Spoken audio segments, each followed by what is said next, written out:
Hey guys, as you know, this is the last episode in the month of January, and traditionally, I have always brought on my good friend Laura Shipman to talk about the state of social media. This year is no different. Enjoy the episode.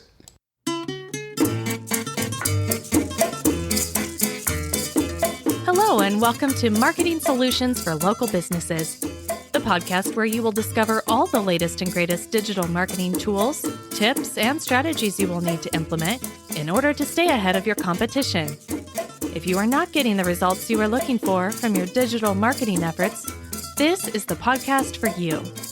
And now, here's the host of our show, the local business guy himself, Frank Deming. Hello, everyone. This is Frank Deming, the local business guy, and welcome to another episode of Marketing Solutions for Local Businesses. Happy Wednesday. Happy Hump Day, everyone. I hope you guys are having a rockin' week thus far. Today is the last episode of the first month of this year, 2023. And I wanted to make sure that we are on point, on track for all of your social media needs. So I am going to bring in the guru of all gurus, and we're going to talk about the state of social media. So this woman needs no introduction because she's been on this show several times. So Laura, how's it going? It's going great, Frank. Thank you so much for having me back again. It's always so good to be here. Always have so much fun with you. It's always great to have you here. So for the people who don't know yet, I've gained a huge following over the past 6 months there, Laura. And I know we do this show, or this segment, I should say, every 6 months. So who are you and what do you do? Well, my name is Laura Shipman, and I am a social media manager, strategist, content creator, and I work with lots of different types of industries to help them be seen on social media, get the exposure that they need, and connect with their target audience. You forgot to add that you're very humble because she's the guru of all gurus when it comes to social media. You're too kind. So for 2 years in a row, Laura, this segment has been either in the top, it has been in the top 3 of most downloaded episodes, and I don't think this year will be any different. So this is season 4 of this podcast. And you've been doing this now. This will be your 3rd season doing it. So thanks for doing this. That's amazing. I just love hearing those numbers. That's incredible. Thank you. Awesome. So what is the state of social media? How are we going to bedazzle these listeners today? Yeah, well, I always love talking about trends, especially at the beginning of the year, right? So that gives us like a forecast or a vision of what we can expect in the coming year and how you should position your brand and your business so that you're getting the most out of your social media efforts. And so I've zeroed in on 5 trends that I think we can expect to see a lot of activity in 2023. And I want to give you guys some advice on how you can make these trends really work for you, especially if they're trends that you haven't tried before. And awesome. if you're okay, I'll just go ahead and dive right in. Go rock and roll, man. Knock our socks off, as they say. Sounds good. So the first trend I'm going to bring up, and I bring it up as number 1 for a reason, because I think it's the one that intimidates people the most, and it's not going away, and it's short form video. So think about TikTok, YouTube Shorts, Instagram Reels, Facebook Reels, even LinkedIn has space for video. So a lot of these, social media platforms are making room for video. They actually pay a lot of attention to video. And there's some ways you can do that without actually showing your face. So if you're a little camera shy and you don't like to show up in front of the camera, you can do lots of different things to fulfill that video slot. And some of those might just be animating, some posts, some graphics and things like that. You can do that easily in a program called Canva, and you can try that out for free. Just go to canva.com, CANV as in Victor, A.com, and put together a little graphic, but then click the animation button and it'll give you pretty easy ways to animate that graphic so you can stop the scroll. And that's what we're trying to do on social media, is basically get your audience to stop scrolling through those feeds and pay attention to what your content is. Now, So let's I don't want to slow you down there. I know you're on the road, but let me ask you something. In all honesty, yes, that's a way of doing it. But would you advise that other than putting your face out there? No, I mean, I think the number one thing you should do is put your face out there, because that humanizes your brand. It helps you connect with your brand, your target audience. It builds that know, like, trust factor that we always try to do in business. In social media, it's really hard to get that connection because it's all digital, right? It's all posting and content and text and things like that. So the more that you can actually put your face in front of your target market, the better off you are. I asked you that for a particular reason, because there's a particular gentleman that I need to share this episode with, so they know that it's not just me saying it. But all right, continue. Well, actually, and if I could backtrack, but that's really good. But if I could backtrack for that person that you're trying to talk to about this, if you're looking at, say, like the professions, like from doctors to lawyers to any sort of a consultant, those type of people really need to get in front of their target audience and really have their faces seen, because people will resonate with that, right? They get to know your expressions. They're going to get to know who you are and how you think about business and how you're going to treat them, your customer, your client, as a customer and client. They're going to be able to see exactly how you're going to take care of them. And it's easier to see that in a video than it is through a picture or words or a hashtag, if that helps at all. So, yep. Okay, perfect. The next trend that I think has been a sleeper for the last couple of years, and people are starting to take the time to pay more attention to it, is LinkedIn. It has been slowly growing in popularity with businesses and stuff. Like, a lot of people just used it as a resume kind of thing in the past, but now it's getting a little bit more popular. And I think we'll see LinkedIn grow in popularity in 2023. So if you've ignored it, or if you haven't been so consistent on LinkedIn, I think 2023 is the year to really make LinkedIn a priority. And some of the things that I think people should be doing on LinkedIn in 2023 is, first off, use all the resources available to you on LinkedIn. And there's so many resources and so many ways that you can post content on LinkedIn. You can do the standard posts. You can do the video posts like we talked about. You could do some animations, but featured articles are a big deal on LinkedIn. So if you want to write an article, it's almost like a blog post on LinkedIn. Put that out there and take the time to build out that article. And what I mean by that is, think of a really good title, something that, is catchy, something that is a really good hook that's going to draw your target audience in. Think about a good graphic or image that accompanies that article. And then and I think this is the same in the SEO world, I'm not 100% sure, but break your article down into headings, right? So it's scannable. So people can kind of see what the different topics are you're going to address in your article, and they get the information and the value. Is that true in SEO world stuff? Yeah, well, not from an SEO perspective, in terms of the search engines, but for the reader perspective, yes. And it makes your content that much more popular, because you are making it easy for your target audience to get to the points that are really important to them. So you may have like 5 paragraphs or 5 subheadings that you're going to discuss in this article. Make sure they're like using the font size for headings, and that they're bolded, and that they're also addressing pain points or solutions, or whatever is going to draw that reader in, so they can scan the document and go right there. When you're talking about LinkedIn posts, I like to say you want to keep it short, sweet, and spicy. And sometimes I even have a hard time with that, because I just want to give people so much value that I forget that this we have a very short amount of attention span, and it's important for people to get the information that they came there to get. So what you want to do is get to the point and get there quickly, as fast as you can, and just give them that punch of value every time you post. How many words are you talking about here? Just out of curiosity. That's a good question. So I think in characters, because a lot of the social media apps think in characters too. They give you a maximum of 3,000 characters. That's a lot of characters. That's a lot of words. Yeah. So I try and stay as much as I can under 1,000 characters.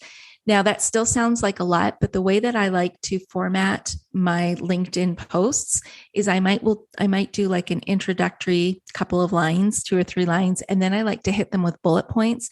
So every time you hit that carriage return, that counts as a space or a character. So I'm trying to actually create a scannable post for my audience so they can just kind of scan, and then I talk in bullet points, and those bullet points tend to take up character space. So I think if you can hit 1,000 characters or less and still make the content make sense and give value, go for it. Is that awesome? Makes sense. And then when we're talking, and I did some research, and you and I have talked about this before, but when I was looking for what 2023 was going to look like for me and for the clients I serve, I wanted to look at hashtags on LinkedIn. And it was really hard to find some really good information or intel on hashtags for LinkedIn. And you have to walk a very fine line between being spammy and being, using hashtags to get the maximum amount of exposure. Now, I found a study that said 3 hashtags would be a good place to start. And here's how they broke down the 3 hashtags. You're talking about LinkedIn here, right? LinkedIn only, right? Yes. And that's very important to understand because other social media apps have other rules, but we're talking strictly LinkedIn here. So you want to use 3, and we break these 3 hashtags down into a broad category, a niche category, and then a very niche category. So what does that look like? Well, let's say I'm trying to talk about marketing here. And so I'm going to break my 3 niches or my 3 hashtags down to a broad hashtag is going to be marketing, just general terms. So I want to attract people who are interested in marketing. Then I really want my niche is going to be small business marketing. Okay. And then if I want to break it down one more time, let's say I want to attract lawyers. So I might use hashtag marketing as my number 1. My second one might be hashtag small business marketing, because what I'm going to talk about is going to apply to all industries, but I'm going to zero in on lawyers. So I'm going to do hashtag marketing for lawyers. So now I've really told people what I'm talking about. So think in terms of that when you're creating content in the future about whatever it is you're writing. Does that make sense? Yeah. Sure does. Okay. Then one more tip for LinkedIn is you want to know what's trending on LinkedIn with your target audience. So what you want to do is go to your business page on LinkedIn, and you can click on a button that says content or content suggestions. And when you do that, it'll give you some options to pick an industry, to pick maybe like a title, a position, somebody's position, and see what articles and what content is populating under there and what people are talking about. And you can see what's most important to your audience when you look at that. Okay. So those are some trends that I would use when you're working on LinkedIn. Give it a shot.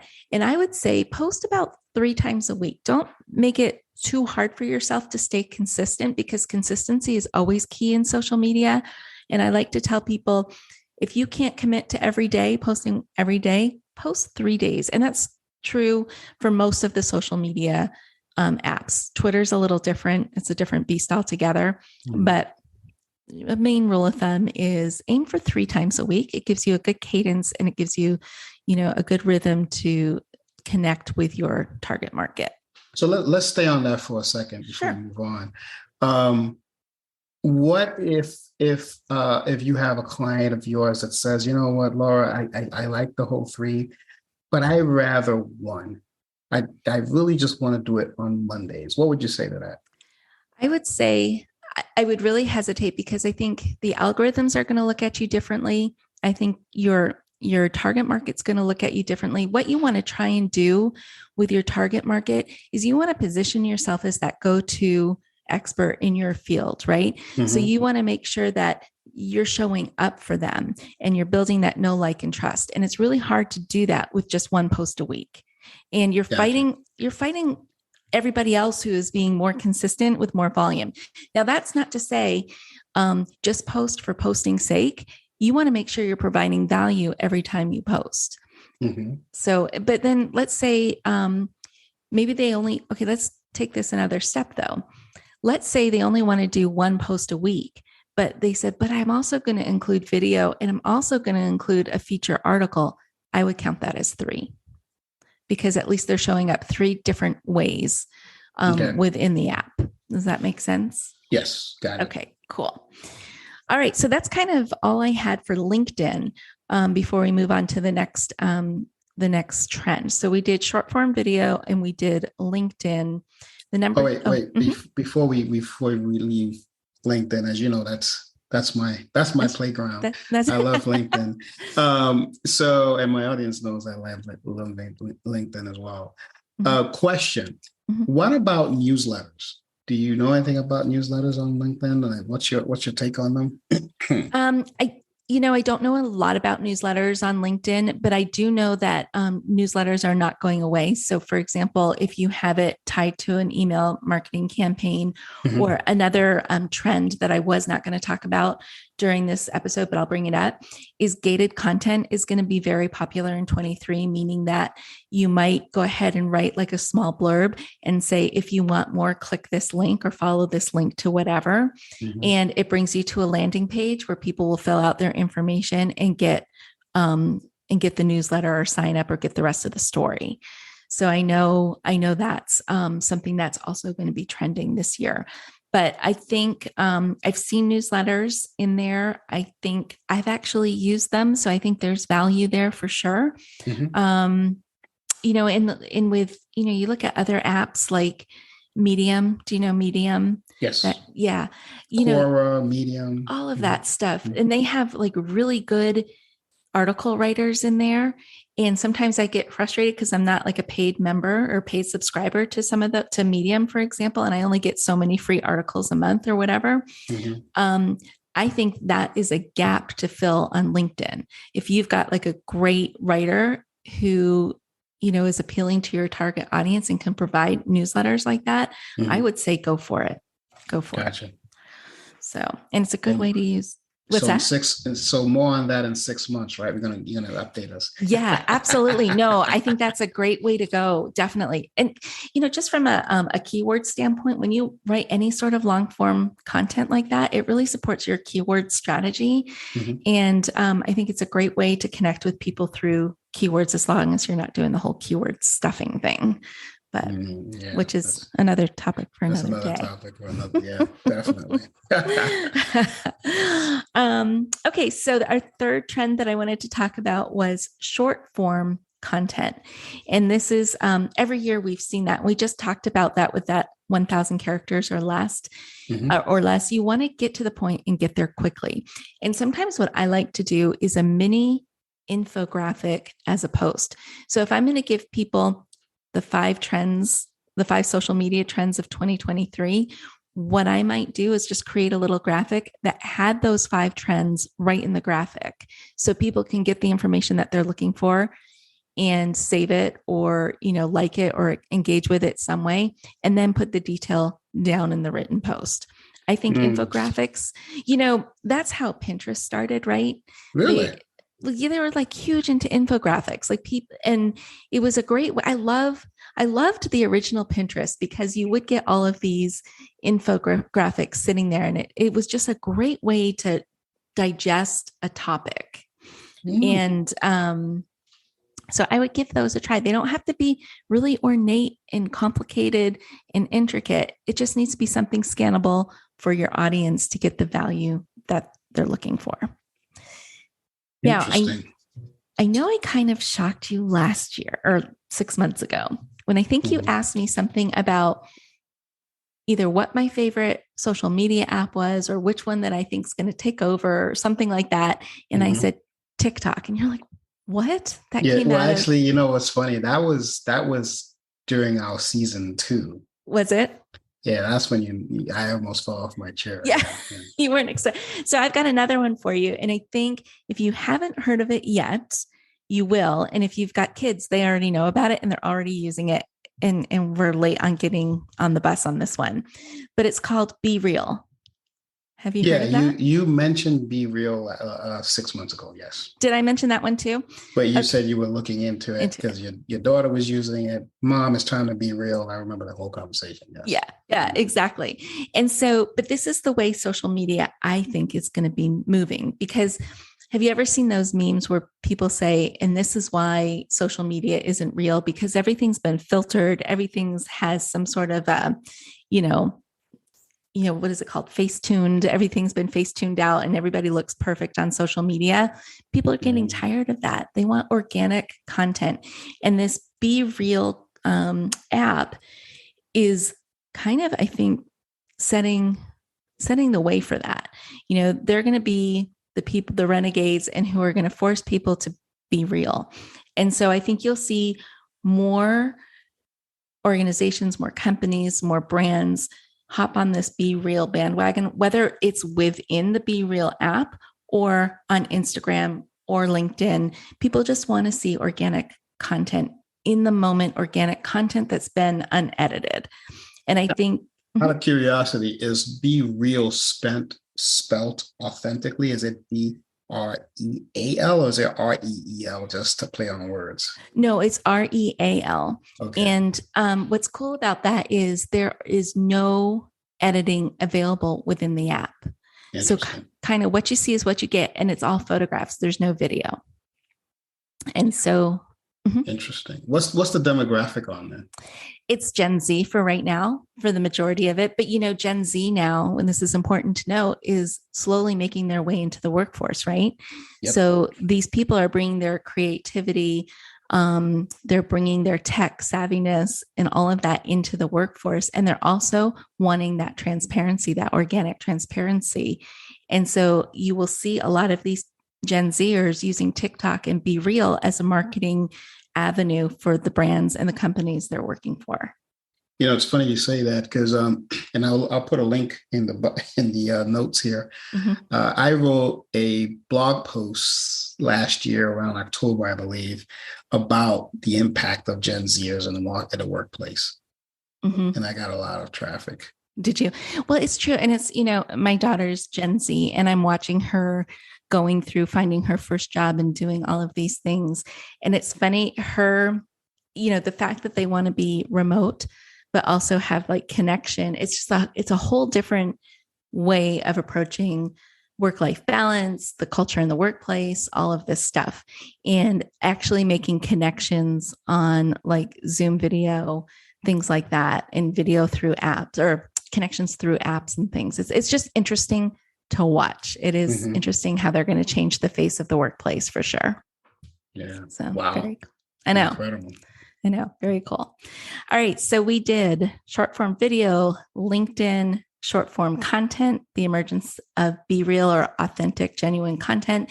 The fifth one is customer care. And more people are going to depend on app messaging for customer care.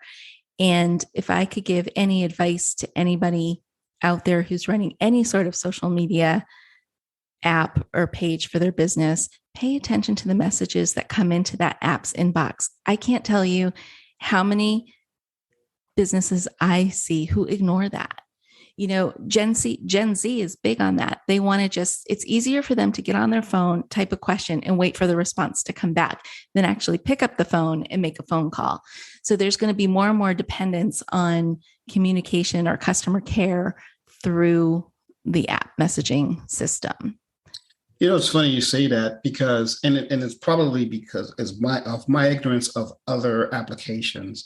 The only way I've ever seen that work for me in terms of effectiveness is through LinkedIn. Oh, really? Where I'm actually out there chatting with someone who's a potential customer, and that interaction within the application's messaging system actually worked for me. Now, probably didn't give it enough time on Facebook and Instagram, but it has not yielded any kind of form of success for me there. It could be me, but what have you seen out there? It could be the nature of your business though too. So where I see it, because I have a lot of different types of industries as clients. My restaurant clients, huge into that, because they'll ask things like, what are the specials tonight? It's Friday night. What are the specials tonight? Do you have drink specials? What? Absolutely. Can I make a reservation? Am I able to place a to-go order through Facebook Messenger? I get that all the time.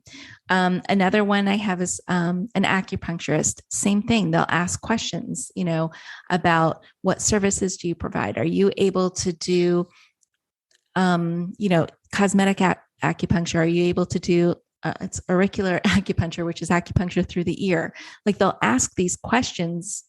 And see it through acupuncturists, but restaurants, I'm blown away. You almost gave me a TikTok moment there, Laura. You almost knocked me off my chair. You should. Yeah, my restaurant clients, like their message inbox is like crazy busy all the time. And then the nursery, I have a nursery that I also manage. Same thing. Because, plants come and go pretty quickly. And so they want to know before they drive out to the garden center, do you have this in stock? Is this in stock? Right. When do you get your arrivals? So I think it depends. Maybe B2B customers don't get that as much as B2C. So it could be, but yeah. So I think you'll see people try and message the apps more. I'd be interested to hear what your audience says about that. If they're experiencing questions through the apps that they use.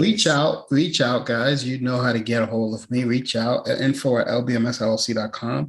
Email us about this particular episode. And I'd like to let Laura know because, as you know, she'll be back in 6 months. So let's talk about that. But that's interesting to me because other than LinkedIn, I've never gotten that. Now, I've gotten customer interaction within my website, yes, but not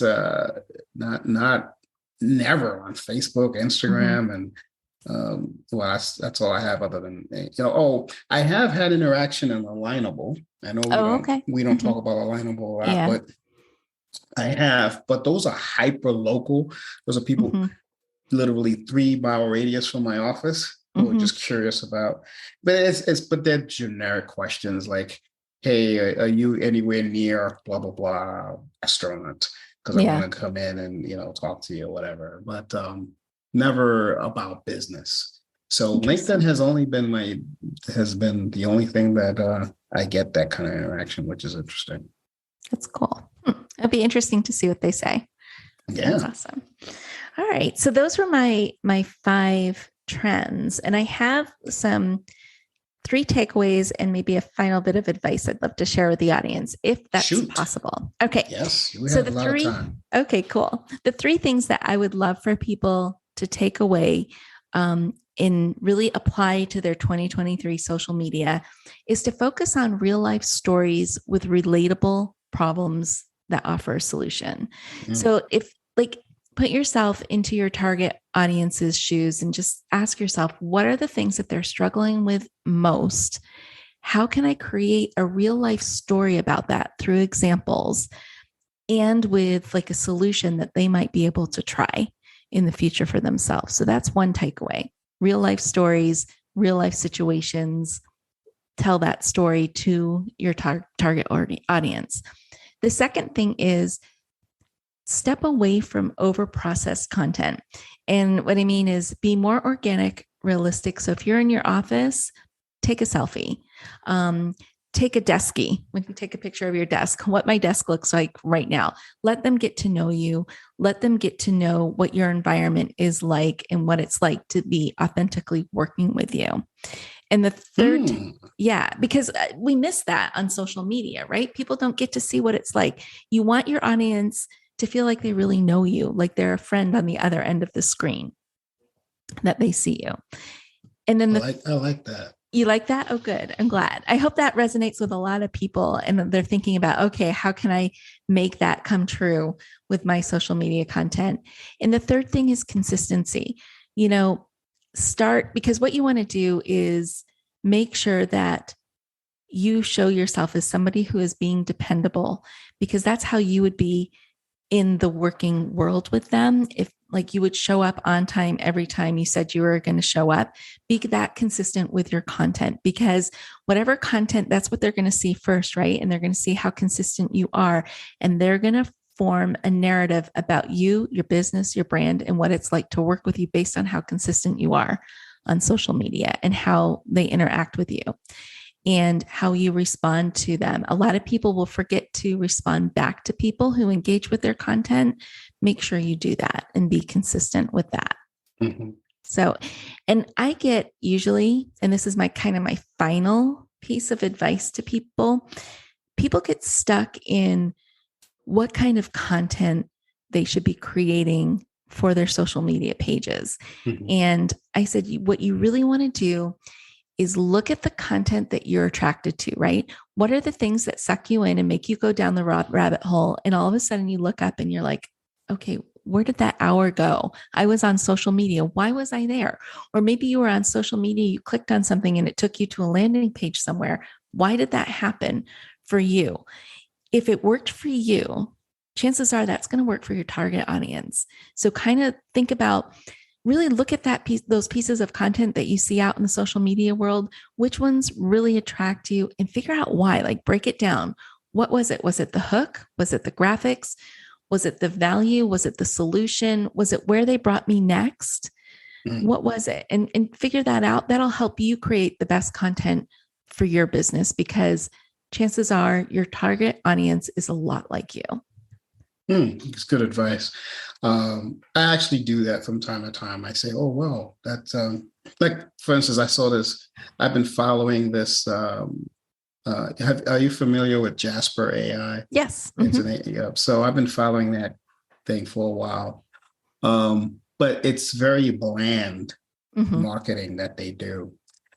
But it was this other company that came in front of me, and it was pretty cool. It's called Word Hero. I don't know if you ever heard of them, but their marketing was exceptional. Really? And they, to your point, made me stop the scroll. And I bought from them and not Jasper. Now Jasper's been in my reel for forever, but I actually bought from the other one. So to your point, it really, you gotta somehow you have to somehow know how to wow your potential customer. And if that caught you, what can you create that's going to wow your potential customer? Yep. Yeah. Take a page from their book. Don't copy them. Don't plagiarize them. Make it your own. But get the inspiration from them, because that's going to really help you in the long run. But you also have to know who your target audience is too. You do. You definitely do. And, will that wow them? You could give it a shot. Who knows? Sure. The other thing too is I have this one client, they're medical AI, and we always do, some sort of graphic or whatever. And one day she gave me this study and she's like, I'd really like to do something along, with this. I said, let's just do the study without any graphics, because what that does is it interrupts the feed, right? And people are used to seeing like graphic after graphic after graphic, and then they don't. And then that makes them stop for a minute and take and pay attention. So anytime you can interrupt the predictable with the unpredictable, I think you also win too. Yep, that's true. That's true. What I tell you guys, the guru of all gurus when it comes to social media, Laura Shipman. Thank you. So before we go on to our next line of questioning here, Laura, is there anything else you want to bedazzle us with? Is there anything that you think we should pay attention in the next 6 months, and then we'll get updated 6 months from now, or you think we hit the nail on the head already? I think we hit the nail on the head already. What would be kind of fun is if we could sometime you and I do like a Q&A session. Like if your audience listens to these things and they listen to what I'm talking about, and then they had like further questions or something, and we just did like a Q&A session. I think that would be cool. Yep. I'm up for the challenge. Let's That'd do it. Fun. That'd Let's be schedule fun. something like that out. Yeah. All right. So this part of the interview is get to know Laura Shipman a little bit more. Okay. We'll put her on the spot here. I just got some general, just 4 questions. Okay. Nothing too crazy. Last time I was easy on you because I knew all of those answers. This time I'm not going to be so easy on you. So okay, challenge. Buckle up. Buckle up, Buttercup. What is the best advice you've ever received? Could be personal or it could be business. Just start somewhere. Like, you know what I mean? Don't overthink it. Just start. So, and I think sometimes I tend to overthink it. I think a lot of people do, especially in the business world. I think we overanalyze. And I think if you just have that idea, just rip off that Band-Aid and start. Just start. Mm-hmm. Love it. Simple yet powerful. Mm-hmm. Question number 2, best business book you've ever read. Ooh, that's really hard. I've read so many of them. Gosh, I'm going to say I have a favorite business author in a way. Like I love Brian Tracy. Mm-hmm. You ever read his stuff? And I love Brian Tracy and I love Zig Ziglar. Those 2 people, mm-hmm. I don't have a favorite book of theirs, but I've always taken something away from anything I've ever read from them. Even if it's a Zig Ziglar quote, it's amazing. But yeah, I don't have a favorite book. Okay. Well, that's fair. That's fair. Wait, Jack Canfield. I know there is this one book. Chicken Soup for the Soul. Yeah. Well, yeah, he also wrote, oh my gosh, what's the name of that book? It's a really big book. And I have to look it up. We'll come back to it. I'll tell you. Do you know which one I'm talking about? We can come back to it. That's when cool. I started my business, I depended on his book because it had so much. Okay, ask me your next question and I'll come back with the book title. Cool beans. The Success Principles. That's what it was. The Success Principles. That's right. I know that book. It's a very good book. It's a good one. Yeah. So are we listing that as your favorite one? Yeah, let's list that one. All right. Okay. Question number 3. Your favorite app that you use every day, but it can't be email, it can't be text message, or it can't be social media in your case, since you're the queen of all queens of social media. Okay. So what I love the most, I think, can I use Canva? That's fine. That's allowed? Okay. I open that app up every single day. I can't operate without it. And right behind it is Google Docs. Those are my 2 go-to things to get my world going. All right. Last but definitely not least, mm-hmm. This is really going to get to know Laura Shipman. Yeah. What is your favorite vacation spot? You know this. I don't know what your favorite spot is. I don't have a favorite spot, but I have a favorite way to vacation, and that's just a cruise. Well, that I know. But what's your favorite vacation spot? I told you I wasn't going to make it easy. No, this one's really hard because I have to say, just getting on a boat, and even if I never get off the cruise ship, I just love that because I can totally disconnect. But I do love, there's this little island called Costa Maya, Mexico. It's in Mexico. Mm-hmm. And we always have such a good time there. And whenever we have a cruise itinerary that has that destination, we always pick that itinerary because we have so much fun there. Okay. Well, I'll take that. Costa Maya. All right. There you go. There you have it, folks. That's getting to know the great Laura Shipman a little bit more. Next time in 6 months, I'm going to ask her some more of this stuff. And before you know it, you guys will know her as much as I do. All right. So with that, folks, this has been Frank Deming, the local business guy. And you will see me next week.